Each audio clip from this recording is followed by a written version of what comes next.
कार्तिक मास व्रत कथा अध्याय 3। हिंदू धर्म में कार्तिक महीने को बेहद महत्वपूर्ण और पवित्र माना गया है। इस महीने में सुबह स्नान करने, फिर तुलसी पूजा करने, भगवान श्री कृष्ण की पूजा करने, दीप दान करने का बड़ा महत्व है।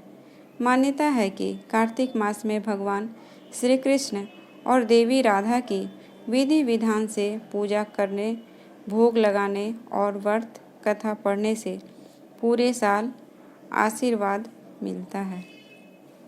कार्तिक मास के तीसरे अध्याय में सत्यभामा पूछती है कि कार्तिक मास ही सब मासों में श्रेष्ठ क्यों है?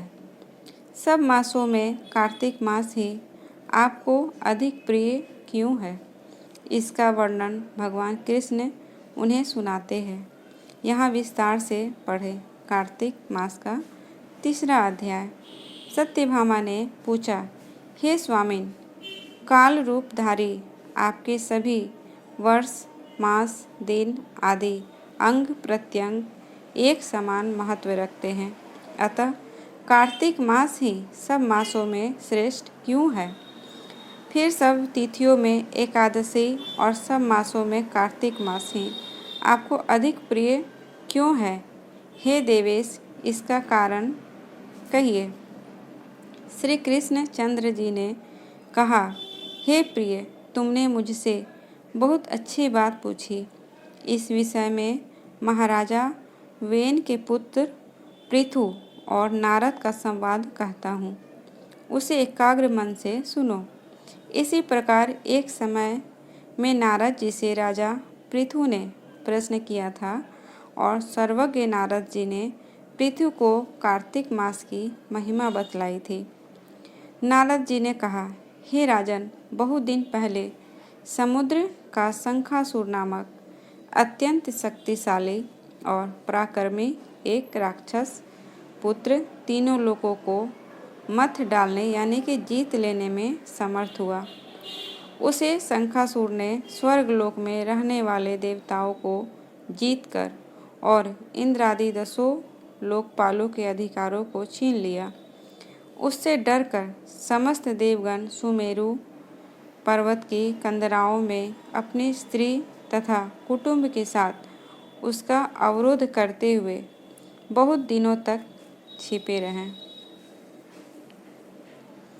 जब सब देवगण सुमेरु पर्वत की कंदराओं में आसन जमाकर निश्चिंत होकर रहने लगे, तब वह राक्षस सोचने लगा कि यद्यपि मैंने सब देवताओं को जीत लिया है और इनका अधिकार छीन लिया है, तो भी ये लोग बलवान ही ज्ञात होते हैं। अतः अब हमको क्या करना चाहिए? आज मुझे ज्ञात हुआ कि ये सब देवता वेद मंत्रों से बलवान हो रहे हैं। उनके वेदों को हर लेने से ये स्वतः बलहीन हो जाएंगे। नारद जी ने कहा, ऐसा मानकर शंखासुर विष्णु भगवान को सोते देख सत्यलोक से स्वयं उत्पन्न समस्त वेदों को चुरा लिया। जिस समय वह वेदों को चुरा रहा था, उसी समय बीजों के साथ यज्ञ मंत्र उसके डर से जल में छिप गए। शंखासुर भी वेद मंत्रों और बीज मंत्रों को खोजता हुआ समुद्र के भीतर घूमने लगा, किंतु वह राक्षस उन वेद मंत्रों को एक स्थान पर कहीं भी नहीं पा सका। इसी समय ब्रह्मा जी भी सब देवताओं के साथ पूजन सामग्री और उपहार लेकर वैकुंठ लोक में विष्णु भगवान की शरण में पहुँचे। श्री विष्णु भगवान को प्रगाढ़ निद्रा से जगाने के लिए गाने बजाने तथा धूप गंध आदि का से बारंबार उनका पूजन करने लगे। उन लोगों की इस आराधना से प्रसन्न होकर विष्णु भगवान जाग उठे।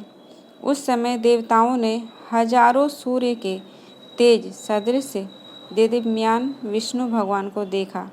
तत्पश्चात देवताओं ने विविध सामग्री द्वारा षोडशोपचार से विष्णु भगवान का पूजन करके पृथ्वी पर दंडवत किया तथा तब विष्णु भगवान ने उनसे कहा, हम आप लोगों के इस कीर्तन तथा मंगल लगन से प्रसन्न हैं। आप लोग अपना अभिष्ट वर मांगे, मैं सहर्ष दूंगा। कार्तिक शुक्ल पक्ष की एकादशी पर्यंत प्रातः काल में जो सज्जन आप लोगों के समान कीर्तन और मंगल करेंगे वे हमारे अति प्रिय होंगे और शरीर त्याग करने पर वैकुंठ में आएंगे। यह जो पाद्य अर्घ्य आचमन और जल आदि सामग्री आप लोग हमारे लिए लाए हैं वे सब अनंत गुण वाली होकर आप लोगों को आनंदित करेगी। जो शंखासुर सब वेदों को चुरा ले गया है वे सब समुद्र में है।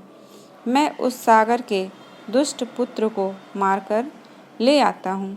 आज से मंत्र बीज और यज्ञों के साथ 4 वेदों प्रतिवर्ष कार्तिक मास में जल में विश्राम किया करेंगे। अब मैं मत्स्य का रूप धारण करके समुद्र में जाता हूँ और आप लोग भी सब ऋषियों को लेकर हमारे साथ आवे। इस लोक के जो प्राणी कार्तिक में नित्य प्रातः काल में स्नान करेंगे वे यागांतक में अभृत स्नान के पुण्य फल के भागी होंगे। जो कार्तिक में स्नान और व्रत किया करेंगे, हे इंद्र, उनको तुम मेरे लोक में पहुंचा दिया करो।